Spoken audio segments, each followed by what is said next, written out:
네, 감사합니다, 위원장님. 부총리께 좀 여쭤보겠습니다.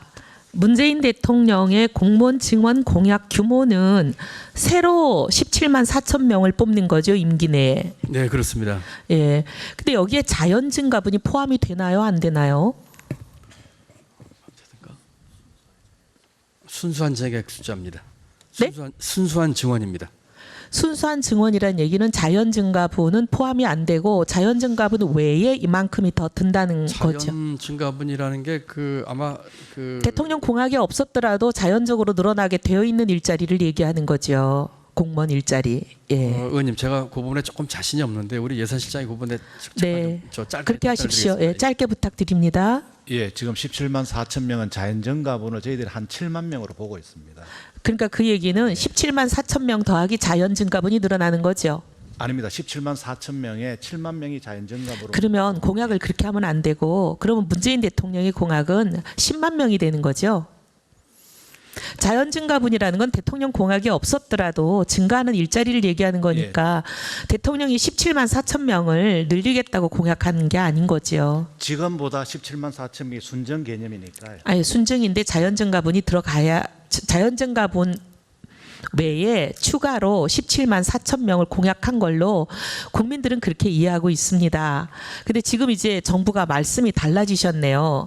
여기에 자연증가분 들어가는 자연증가분을 대통령이 공약할 필요는 없습니다. 대통령이 새로 17만 4천 명을 뽑겠다 그러면 국민들은 자연증가분에 추가해서 17만 4천 명이 되는 거다 이렇게 보는 거거든요. 근데 어쨌든 지금 이 부분을 명확히 해주셔서 다행입니다. 왜냐하면 이 부분이 계속 지금 논란을 일으키는 원인이 되고 있기 때문입니다. 왜 이런 얘기를 하냐면 좀 전에 우리 이제 존경하는 조경태 의원님도 질문을 하셨고 공무원을 추가로 많이 뽑게 되면 결국은 공무원 연금 보험료를 본인들이 낸 보험료만으로 다 줄 수가 없기 때문에 공무원이 아닌 공무원 가보지도 못한 일반 국민들이 세금 내서 그 공무원들의 연금을 적자를 메꿔줘야 되는 그 부분이 부담이 얼마나 늘어나냐 하는 부분이 지금 논란이 되고 있는데 우리 부총리가 첫날 뭐라고 말씀하셨냐면 그리고 좀 전에도 또 같은 말씀을 반복하시더라고요. 예산정책처가 추기한 거는 가정이 잘못됐고 상당히 이제 받아들이기 어려운 가정치를 몇 개 썼기 때문에 이거는 좀 받아들이기 어렵다 이런 취지로 말씀하시던데 맞죠? 의원님, 예정처 추계가 잘못됐다고 제가 표현하진 않았고요. 그 예정처가 쓴 여러 가지 가정이 문제가 있다 그런 말씀이시잖아요. 그 가정에 따라서 크게 왔다 갔다 한다. 왔다 갔다 하기 오케이. 때문에 그러면 첫날 여당 의원님이 질문을 뭐라고 하셨냐면 연금 지출이 예정처 축에는 91조, 정부 합통 축에는 21조.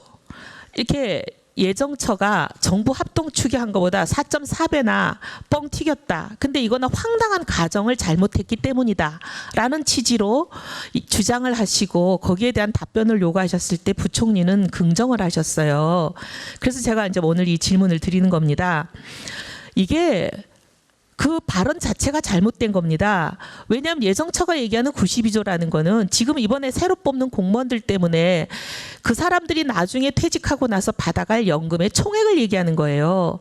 그리고 인사혁신처가 얘기했던 21조는 총액이 아니고 그 사람들이 자기들 낸 보험료만으로 연금을 다 못 받아가기 때문에 모자라는 부족분을 공무원도 못 해본 일반 국민들이 세금 내서 메꿔주는 국가보전금을 얘기하는 겁니다. 이 얘기는 눈은 두 개다 그러는데 어떤 사람이 입은 한 개다 그러니까 왜 너는 하나를 두 개라 그러냐. 서로 다른 얘기, 한 사람은 눈 얘기하고 한 사람은 입 얘기하고 다른 얘기를 하고 있는데 그 두 개를 그냥 평면적으로 비교하면서 한쪽이 다른 쪽보다 부풀렸다라고 얘기하는 겁니다. 이거는 잘못된 얘기거든요. 근데 부총리는 그거를 집어주지를 않으셨어요. 근데 제가 부총리께 이거 여쭤보겠습니다. 예정처의 분석, 인사혁신처의 그 연금 적자분 메꿔주는 그 분석에 대해서 혹시 부총리가 직접 분석 보고서를 보셨어요? 아닙니다. 저는 직접 보지는 못하고. 그러니까 제가 여쭤보는 겁니다. 그걸 직접 보셨다면 부총리 정도 되시는 경제 전문가가 이렇게 잘못 알고 사실을 오도하는 답변을 하실 수가 없습니다. 아마 직원들이 그 결과를 요약해가지고 예정처는 이런 문제가 있다 요것만 보고 했겠죠. 근데 이게 왜 중요하냐면 지금 국민 부담이 얼마가 되느냐를 국민 앞에 정확하고 솔직하게 말씀하셔야 되는 자리가 부총리잖아요.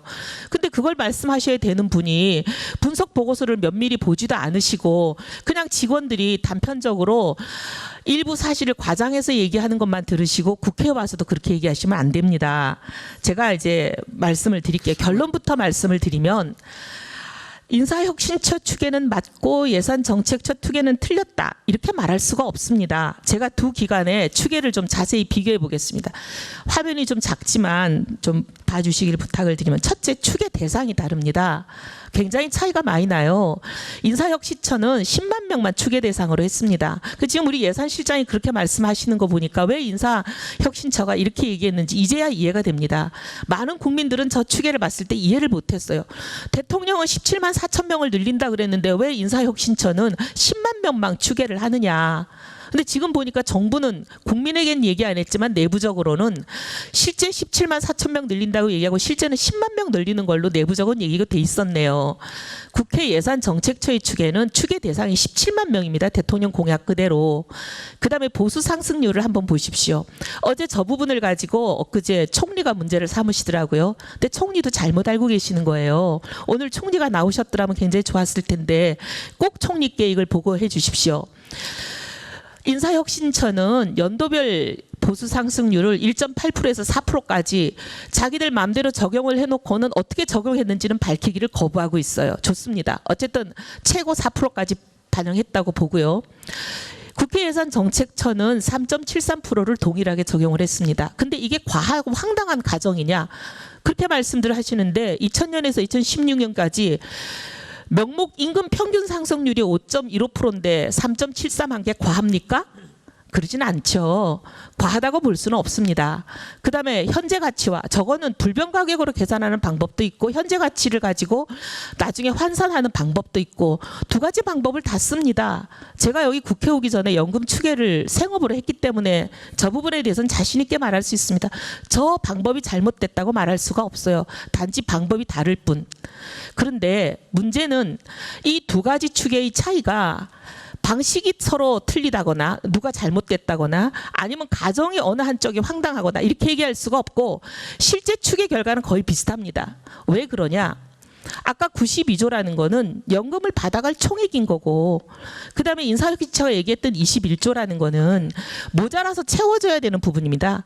근데 이제 이 새로 뽑아지는 10만 명의 공무원들이 정부 얘기대로 10만 명이라고 칩시다. 17만 명이 아니고 이 사람들이 퇴직을 해가지고 이제 연금을 받기 시작하는데 돈이 모자라서 국민 세금으로 메꿔줘야 되는 부분을 계산하면 두 개가 29조, 26조 비슷해요. 그 얘기는 추계 결과가 비슷하다는 얘기는 추계 방식이나 가정이 어느 한쪽이 확실히 틀렸고 어느 한쪽이 맞고 이렇게 얘기할 수가 없는 겁니다. 그럼 차이가 뭐냐?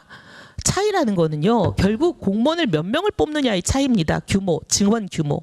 근데 국민들은 17만 4천 명으로 알고 있는데 지금 부총리 말씀이 10만 명 새로 뽑는 거다. 7만 명은 그냥 자연적으로 증가하는 거. 대통령이 굳이 공약 안 했더라도 그냥 늘어나는 그거였다. 이렇게 말씀하시는데 좋습니다. 그러면 10만 명으로 보겠습니다. 10만 명으로 보면 나중에 국민들이 세금으로 메꿔줘야 되는 보험료가 보십시오.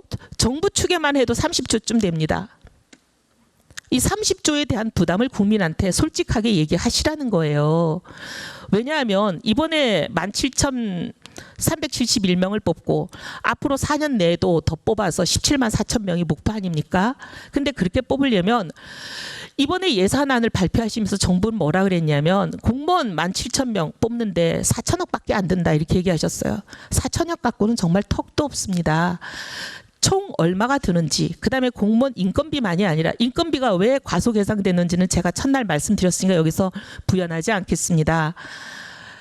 인건비도 30% 이상이 과소 계상이 돼 있고 그다음에 더 기가 막힌 거는 앞으로 연금 메꿔줘야 될 부분이 30조나 되는데 이런 부분을 국민 앞에 정확하게 얘기를 하시고 국민들 동의를 받으셔야 됩니다. 부총리 그렇지 않겠습니까? 제가 좀 답을 드려도 될까요? 네. 자, 의원님 그 지적에 감사드리고요.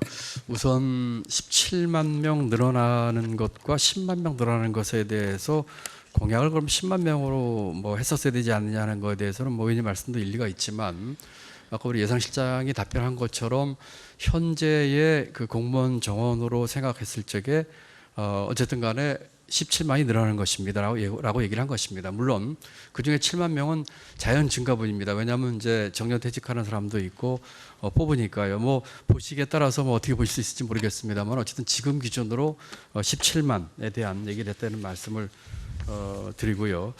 그 예정처 것에 대해서는 그 뭐 의원님이 저 K대에 계실 때부터 일을 쭉 하셨기 때문에 워낙에 잘 아시겠지만 저희가 예정처 방식이 틀렸다고 말씀드린 게 아니라 예정처가 썼던 여러 가지 가정에 대해서 조금 현실적이지 않습니다 하는 얘기를 하고 있는 것입니다. 예를 들어서 그 우선 이제 총원 얘기를 하면은 17만을 기준으로 했냐 10만을 기준으로 했냐는 결국은 원래 자연 증가분이 있으니까 네트로 증가하는 것이 얼마냐에 대한 문제라고 봐주시면 되겠고요. 그다음에 그 예정처에서는 그 공무원들이 연금이 지금 17%의 자기 봉급의 17%를 내게 돼 있는데 반씩 부담을 합니다.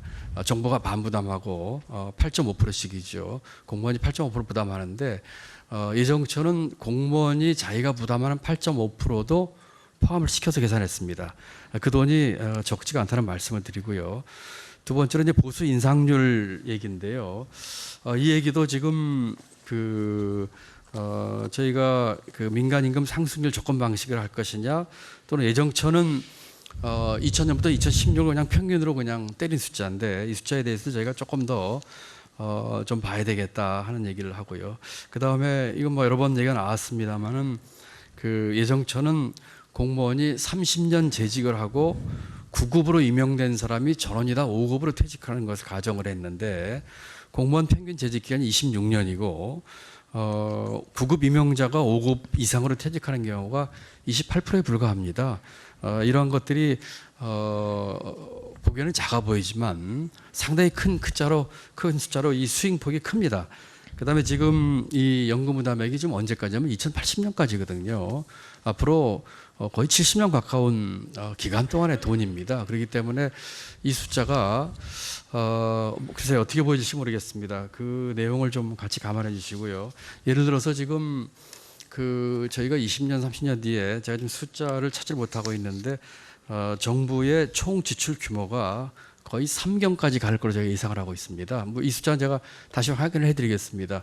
지금 현재의 총 지출 규모를 가지고 470조를 가지고 이 내용을 평면적으로 2080년대 이 숫자를 가지고 비교를 해보시면은요 상당한 착시 효과가 날 겁니다. 그렇기 때문에 이런 말씀드리고 다만 국회 예정처 방식이 어떤 가정을 쓰냐에 따라서 이렇게 다르다는 말씀을 드린 것이지 누가 맞고 누가 틀리다 하는 얘기를 제가 절대적인 가치로 하는 뜻은 아니다 이렇게 이해해 주시면 감사하겠습니다.